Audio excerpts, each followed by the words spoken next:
Hey guys, we're back again. Guess what we're doing? Regular guy barbecue. Barbecue. Mascot. So guess what we're doing today? We're cooking food. Imagine that. Hey, we're having a great time. We're going to try something a little different today. We're going to try to smoke a rump roast. Now, I've never done this before on the, usually when you do them like a slow cooker in the oven, something like that. So I can't imagine this is going to be a whole heck of a lot different than doing it that way. Now this says it's about just under 4 pounds. So we're going to be cooking that today.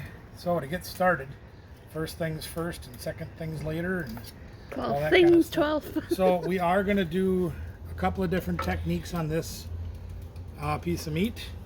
We're going to do a dry rub, and we're also going to do an injection.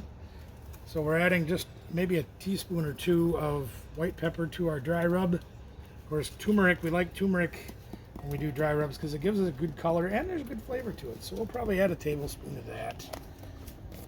You guys use the rubs and the seasonings that you like, but we like these. So this is our pretty standard stuck onion powder. Hold on 1 second here. Come in. Gotta get violent for a second. So there's maybe a tablespoon of the onion powder, maybe. Maybe we can get that much out. I'm gonna have to put like a warning for violence in the violence is insignificance or whatever. Paprika. Now paprika is one I also like to use for color and the flavor. But we're gonna probably do 2 tablespoons of that. But especially when it comes to beef, I really like the way paprika helps color it up. Just a dash of salt. I don't like using salt, you guys know that, but just a dash. Our cracked ground pepper, you know how that goes, peppercorns. Probably gonna try to get a tablespoon of that in there. This grinder works pretty good for a garage sale find. Hey, I find garage sales be the best. Found out old is better last night, especially with my Xbox. That's very true. That's very true. Sometimes those old things survive better. And just a little bit of garlic, probably a tablespoon or so of that. Get out there, garlic. That's a lot. Maybe that's 2. Okay, that's fine. That much. All of that stuff there. See? Oh my goodness, the smoke. Yeah, well, we got the chimney going to get it fired up. It's going in my face. Yeah, it's mine too. Seems like the wind always blows exactly where you are. So there's our dry rub. That's pretty easy. You guys know how to do that. And again, you guys use the rubs that you like. We're also going to make an injection. And the injection is going to be relatively simple. We're just going to add a little bit of garlic powder, not too much, because I don't want to overwhelm this thing with garlic. But Nonsense. No such thing as too much garlic. A couple of tablespoons of Worcestershire sauce. And I got to go get the other ingredient. Be right back. And our last ingredient we're probably going to add is going to be beer. I'll probably put about a half a can of beer in there, give or take a little, just because we don't need that much injection. It's only a 4-pound piece of meat. The rest is for me.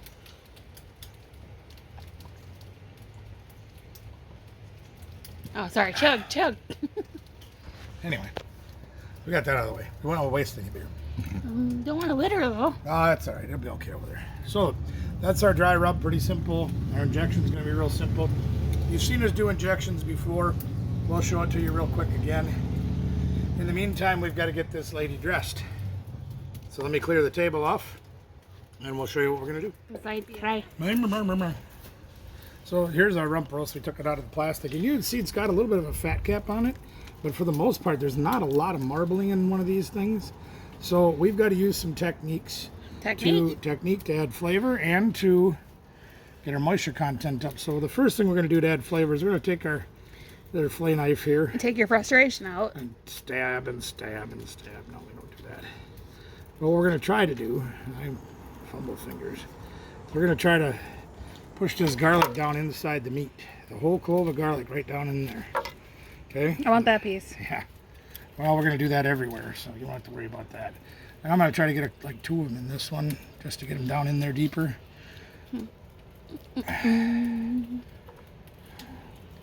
So this literally is to incorporate flavor down into the meat through its entirety, just to make it taste good, because we love garlic. And you don't have to do this if you don't want to. We're doing it because we like it. More flavor. More flavor. Then we had a couple left over after we peeled the 2 heads of garlic that we had. So we took those and we put those in our pan that we'll be using in just a little bit. So we'll show you that too once we get to that point. Got a roasting wiener over there. Roasting the wiener. Yeah, he's out enjoying the sun today, isn't he? I know, I sure don't.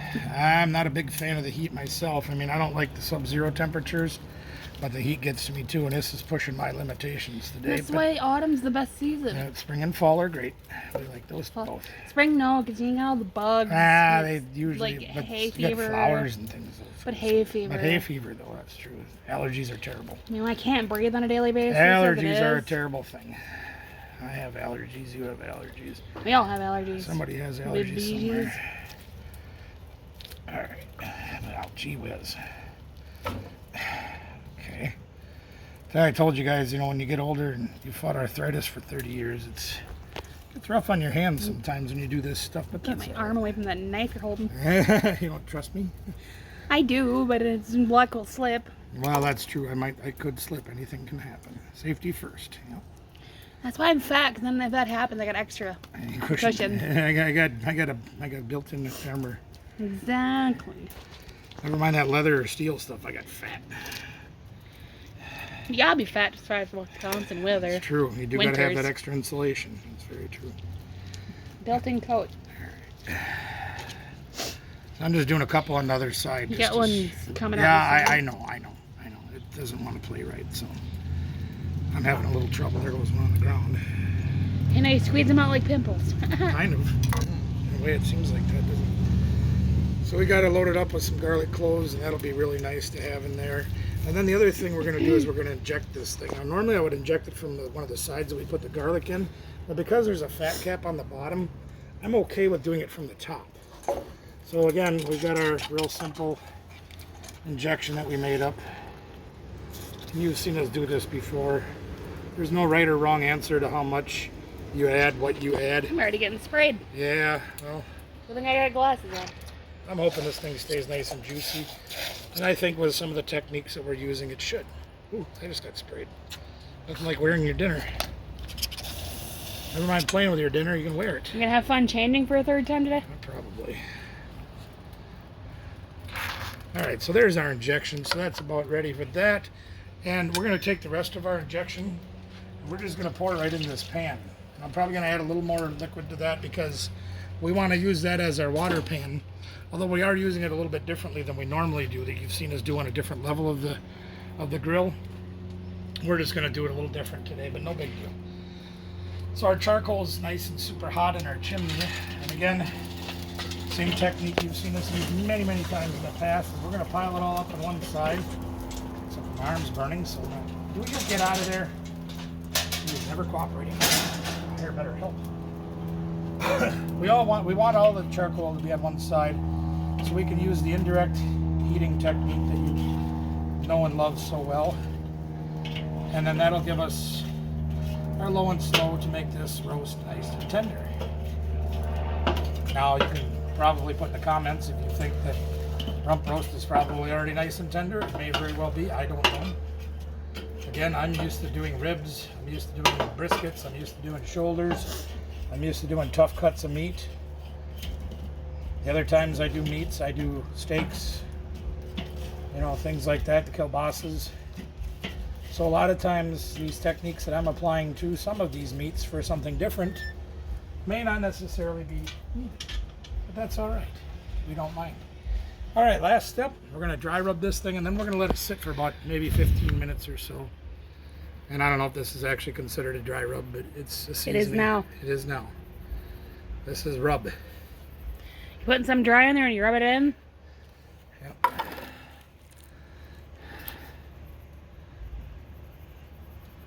Yeah, and you put as much or as little as you want on. I'm going to give it kind of a heavy coat just because I like coats. Yeah, they're nice for winter. They're very good for winter. Until it's like below zero and you're still sweating anyways. That's funny. When you're sweating and it's below zero, Yeah, it's interesting combo. Yeah, it makes things unique. All right, so we're going to let that sit for just a little bit. Let the charcoal get itself heated up. And our plan here is we're going to use this pan, and I'm going to add some more liquid to it in just a minute here when I Gonna get get golden in between the man. steps. Is we're going to put that right in the middle of that guy there, okay?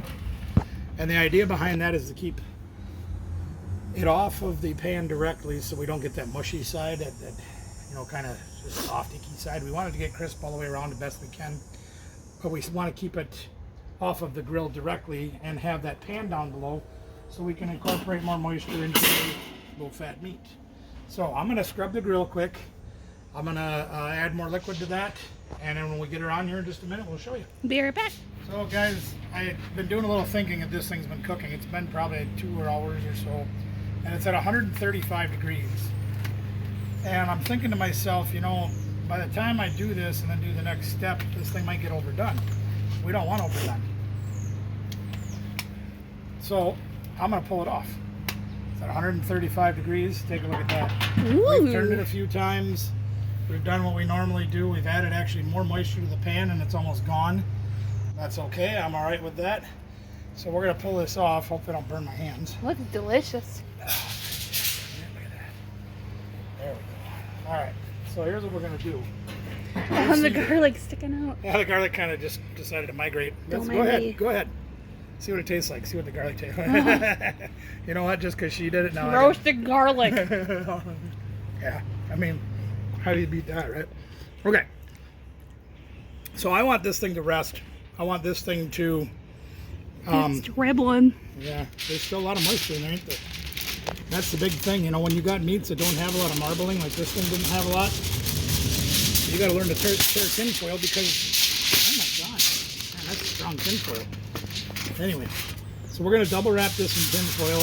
I usually double wrap things just because more is better. I want to try to seal in all of the juices and things as best I can, so we're going to wrap it up again. That's good, thank you. Now let's try to tear it again. They got the nice handy dandy ripping bar there. It doesn't seem to rip so good, but we got it. All right. We're going to wrap this guy up. And now you've seen us do this in the brisket videos and other things like that, where we do kind of what's called Texas cheat, if we're doing ribs, that kind of thing. I'm not looking for that kind of answer on this. We're not going to put it back on the grill. We're going to let it rest here. We're going to wrap it up in a towel. You can use dirty old towel, dirty old blanket. It ain't touching the food, so it don't matter. I did leave my thermometer in there, my temperature probe. It's already shot up to 140 degrees. What this will do, if you're not familiar with how this works, is this will trap the moisture in there. It'll also trap the heat in there. So if we've got parts, maybe the outside's more like 160 right now, and the inside's more like 140 right now. This will help those temperatures sort of even out across the entire piece of meat, and it'll continue to cook, and it'll keep all the moisture trapped inside. We're going to probably let it rest for at least 30 minutes, maybe an hour. We'll see what the temperature probe does. Once it starts to fall off, I'm probably going to unwrap it, and we'll start cutting it up and see what we got and show you the results. Okay? All right, so we've got a good 40 minutes on this. The temperature has come back down to 140, so I'm pretty content with that, I think. We're going to see what happens. See how we turned it out, it did it out. Huh? If you can open it. It's like Christmas time with a happy tape person. Mm-hmm. Yeah. It's nice, dude.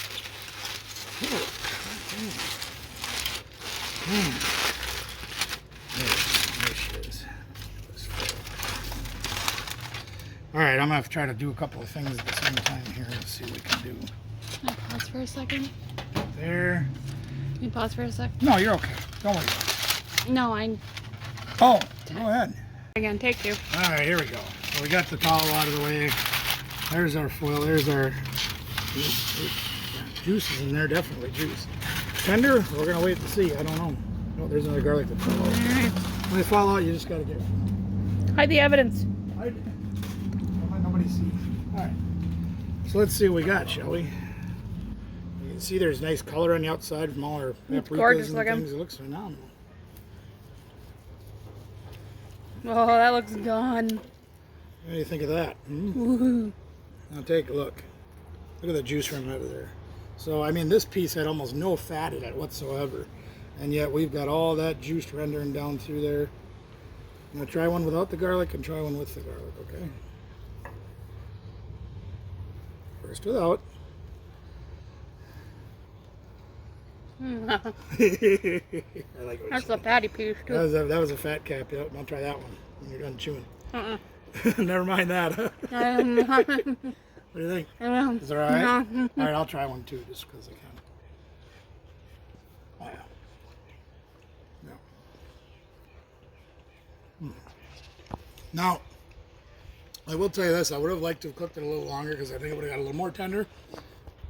But if I cook it too much longer, it's almost going to get brisket tender where it kind of fall apart. And the rump roast, I'm looking more for it to stay together and have it a little bit. Now you can see there's a little bit of that medium rare color in there. My wife's probably not going to be real thrilled with that, but that's okay because we can just pop hers in the pan and give it a little. And we don't gotta share. And it's all mine. You don't get none. But I'm going to make it like that. See, we're going to serve this in big cuts. What do you think of that? There's a lot of meat. That's a lot of meat. That's probably 3 servings right there, or one if I'm really hungry. But then we'll take this end over here. Check this out. We're going to just trim this end off. Here, I want you to try this piece right here. Just this piece right here. You get a fatty one? Yeah, it's fine. That happens sometimes. Just try that little bit right there. Is that thing like exploding with flavor? Yeah. So what I'm doing is I gave her a little bit that's got like almost like a brisket burnt end like that. So yeah, you got meat on the inside, it's still juicy, but you got that crust on the outside, it's kind of hard. Yeah, you can taste all that flavor that we put in there with the all that flavor we put in there with our dry rub and things like that. It all kind of builds up in them ends like that. Like here, we could take this one off too. Take this one off right here. Look at this. We'll save this one for Mom. Get a nice burnt end like that. That's amazing. Huh? Yeah. So there it is, guys. That's how you do a rump roast on the smoker or on your grill. In our case, we used our Coleman grill. You've seen us do that before, but you could do this on any smoker. It's really about keeping temperatures and the technique. And I mean, like I said, with a piece of meat that had almost no fat in it, very little marbling. You take a look at how much juice is running out of this thing. It's really second to none, and the flavor is absolutely incredible. I'm getting more pieces before I'm finished chewing. The bad news is for me is what I get to eat now because I guarantee there won't be any when I get home. No, I won't eat it. No, you can. It's all right. I'm just going to take the top off of this one, make a little sliver piece out of this, maybe for, and you could cut this thin and you could make it for sandwiches. I prefer to serve it almost like a steak. I mean, that's got to be probably 3/4 of a pound. That's a heck of a big steak. I'll probably chop it up and have it on what we made earlier. Well, there you go. You could throw it. Yeah, you could do that too. Here, you know what else you can do? You can pop these out and have those too. I think I'll have it now. I think I'll have it now. I gotta Google new stuff. We got a busy day. We got to get this cleaned up. We got a lot of things going on, and we got weather coming in, so we've got to get the canopy down and the grills put away so we can be ready to ride the storm out. Thank you very much for joining us. We appreciate you being here. And I don't do this as often as I should probably, but I do want to say a big thank you to a whole bunch of people on YouTube that We'll give them a thumbs up. And if you guys haven't done it yet, go look at their channels and just see what they're about. That way you can decide, hey, I really like what they're doing. You can subscribe to them because they deserve the love. They kind of deserve this meal too, but they're too far away. I'm not sharing. No, Sharon's not here. Check out KT Treasures. They run videos Monday through Friday. On Monday nights, they do a live auction and Q&A at 8 o'clock Eastern, 7 o'clock Central. Storage Brats down South Carolina, they've just got a really unique way that they do everything. They're doing reselling. They're doing, the storage units. They're doing pallets. They're doing all kinds of fun stuff. Little Miss Q. If you haven't seen Quasi Q yet, and that's with a Q, Quasi Q. You get to see Pam on there. She's phenomenal. Wonderful, wonderful, wonderful lady. And all the other great people that are out there doing videos that I'm probably not remembering right now because I'm a little bit heat stroking. It's meat stroked. I'm going to be in a meat coma tonight after I eat this. Holy cow. Like, subscribe, share, tell your friends, tell your neighbors, tell everybody that you know. Get them on here. We want to do that 1,000 subscriber giveaway. We're almost halfway there. We're inching our way closer by the day, but we want to get there so we can give another prize away to one of you. Just one of you could be our next lucky winner. Just one. Yeah, I can't do 3. I can't help myself.